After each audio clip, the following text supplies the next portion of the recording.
Good morning everyone. অনেক দিন পরে তোমাদের সাথে আবার দেখা হলো।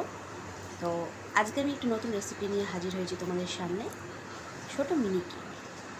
তো কেকটা বানানোর জন্য আমি সবার প্রথমে অরিও বিস্কুট নিয়েছি 3 প্যাকেট, আর তার মধ্যে দিয়ে আমি ক্রিমগুলোকে সব আলাদা করে একটা সাইডে রেখে দিয়েছি, আর ওই বিস্কুটগুলোকে মিক্সারে দিয়ে গুঁড়ো করে নিয়েছি।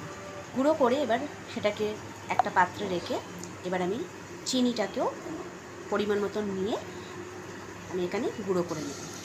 তো আমি এখানে 3 চামচ মতন চিনি নিয়েছি, যেহেতু আমার কেকটি ছোটো কেক বানাবো বলে। তো দেখো আমার চিনির মিক্সারটা তৈরি হয়ে গেছে। এবার আমি গুঁড়ো চিনিটাকে নামিয়ে রাখলাম। গুঁড়ো চিনিটাকে নামিয়ে রেখে একদম দেখো পাউডার মাপের হয়ে গেছে চিনিটা। এর ফলে কি হয়,